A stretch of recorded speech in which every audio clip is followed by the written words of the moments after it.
من الشیطان الرجیم بسم اللہ الرحمن الرحیم۔ محترم خواتین و حضرات، تمام عالم اسلام کے سننے والوں، میرے تمام ویورز کی خدمت پہ السلام علیکم ورحمۃ اللہ وبرکاتہ۔ خواتین و حضرات، آج میں بابا سائیں میرے محترم مرشد حضرت سید عبداللفی شاہ صاحب کی ایک بہت بڑی منفرد اور بڑی پیاری بات آپ سب کی خدمت میں عرض کرنے لگا ہوں۔ جیسا کہ آپ نے ہمارا ٹائٹل پڑھا ہوگا کہ کیا رب سے بھی کچھ غائب ہے؟ اللہ تعالیٰ کی ذات جو ساری کائنات کا خالق اور مالک ہے، کیا اس سے بھی کوئی چیز غائب ہے، کوئی بات غائب ہے؟ جب ہم اپنے جملوں میں، اپنی باتوں میں، اپنے لفظوں میں یہ کہتے ہیں جی میں نے تو بچپن سے سنتا آیا ہوں، ہمیشہ سے سنتے رہے کہ جی غیب کا علم تو اللہ ہی کو ہے، تو میرے سائیں محترم یہ سوال اٹھاتے تھے ہمیشہ کہ بابا اللہ سے کیا غائب ہے جو آپ یہ بات کر رہے ہیں کہ غیب کا علم تو اللہ ہی کو ہے؟ تو اللہ تعالیٰ سے کچھ بھی غائب ہے ہی نہیں، اس کے لیے کیا علم غیب؟ تو بہت بڑی بات اور یہ بہت بڑا سوال ہے۔ میں اپنے سائیں محترم کا بڑے فخر کے ساتھ آج ساری دنیا کے مدبروں اور مفکروں کے سامنے یہ بات عرض کر رہا ہوں کہ میرے سائیں محترم جو کہ عارف باللہ، قطب الاقطاب، شیخ المشائخ، قدوۃ السالکین، نواسۂ اعلیٰ حضرت اور حضرت خواجہ غریب نعمت اللہ علیہ سلطان الہند کے لاڈلے ایک جو بڑی حجتیں کر کے آپ کی بارگاہ سے پھر پاکستان آئے، تو یہ بہت بڑا سوال ہے کہ بابا رب سے بھی کچھ غائب ہے جو لوگ یہ کہتے ہیں کہ، تو اگر ہم اپنے لفظوں پر غور کریں، ہم ایسا تو نہیں کہ ہم ان غلط لفظوں کا چناؤ کر کے ہم اپنے رب کی علم اور فضل کی ایک غیر محسوس طرح سے، غیر محسوس طریقے سے اس کی توہین کر رہے ہیں، نعوذ باللہ من ذالک، کیونکہ وہ نیت میں نہیں ہوتا۔ لیکن میں سنتا ہمیشہ یہ آیا ہوں ہمارے بزرگوں، بچوں، نوجوانوں سب کی باتوں میں، گفتگو میں کہ جی غیب کا علم تو اللہ ہی کو ہے، بے اللہ سے کیا غائب ہے؟ تو سوال یہ بہت بڑا اور پیارا سوال جو میرے سائیں محترم نے اپنی زندگی میں پیش کیا۔ اس کے بعد پھر آپ فرماتے تھے کہ بابا علم کل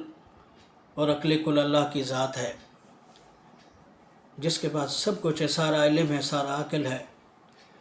اس سے کچھ بھی غائب نہیں۔ تو اس بات کا ہم اپنی گفتگو میں ہمیں خیال رکھنا چاہیے۔ وہ تو ساری کائنات کا خالق اور مالک ہے، وہ تمام جہانوں کا پیدا کرنے والا، پالنے والا، سب کو بنانے والا، بھیجنے والا، چلانے والا، ساری کائنات کا رب، جو شکم مادر میں ایک انسان کو اندھیرے میں بناتا ہے، جو بندے کو اندھیروں سے روشنیوں کی طرف لاتا ہے، جو 27 رجب کی اندھیری رات میں اپنے حبیب کو معراج پر بلاتا ہے، جو یعنی عالم الغیب ایسا کہا جائے کہ جو کچھ ہو چکا وہ بھی اسے پتہ ہے، جو کچھ ہو رہا ہے وہ بھی اسے پتہ ہے، جو کچھ ہوگا وہ بھی اسے پتہ ہے، اور تو یہ کہا جائے گا کہ وہ خالق اور مالک ہے۔ اور اس کے بعد تو پھر باقی تو ساری اس کی مخلوق ہے، انبیاء ہوں، اولیاء ہوں، آل ہوں، اصحاب ہوں، جتنی بھی دنیا کی محترم اور مکرم شخصیات ہیں وہ سب اس کی مخلوق ہیں۔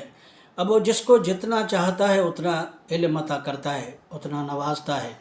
اتنا دیتا ہے۔ تو اس بات کو ہمیشہ سمجھیں اور ذہن میں رکھیں کہ یہ بہت پیاری بات اور بہت بڑی بات میرے سائیں محترم نے محفلوں میں اپنی گفتگو میں پیش کی۔ کہ پھر میں یہ آج ایک سوال آپ سب کی خدمت میں پھر عرض کر رہا ہوں، میں پہلی اپنے ایک ویڈیو میں شاید عرض کر چکا ہوں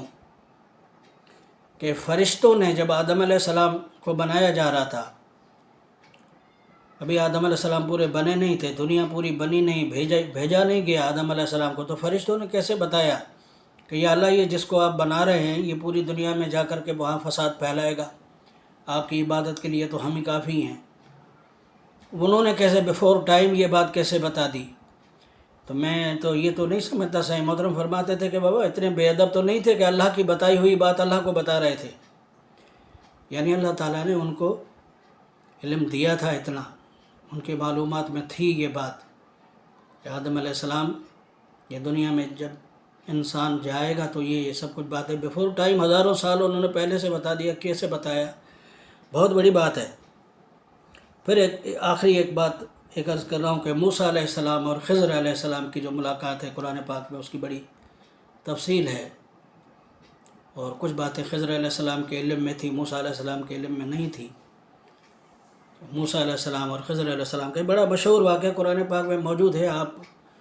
اس کو غور سے پڑھیں، دیکھیں، سنیں، بزرگوں سے، علماء سے آپ نے سنا بھی ہوگا۔ تو میں نے سائیں محترم سے، حالانکہ ایک دفعہ میں نے عرض بھی کیا کہ میں سائیں وہ باتیں، موسیٰ علیہ السلام اللہ کے نبی تھے، خضر علیہ السلام اللہ کے نبی ہیں یا ولی ہیں،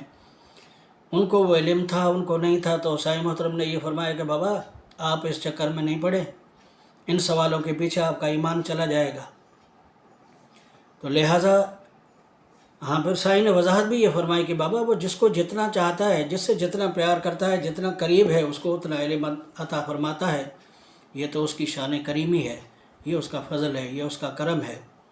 اور علامہ صاحب کے شعر پر اس بات اپنی مکمل کر رہا ہوں کہ کھول آنکھ زمیں دیکھ، فلک دیکھ، فضا دیکھ، کھول آنکھ زمیں دیکھ، فلک دیکھ، فضا دیکھ، مشرق سے ابھرتے ہوئے سورج کو ذرا دیکھ، مشرق سے ابھرتے ہوئے سورج کو ذرا دیکھ۔ تو اے خدا کے بندے، اے انسان، تو ساری کائنات پر، ساری مخلوقات پر، ساری اپنی ذات پر اور ساری اپنی صفات پر ہی توجہ کر، تو تجھے رب کے پتہ نہیں کون کون سے اسرار سمجھ میں آئیں گے،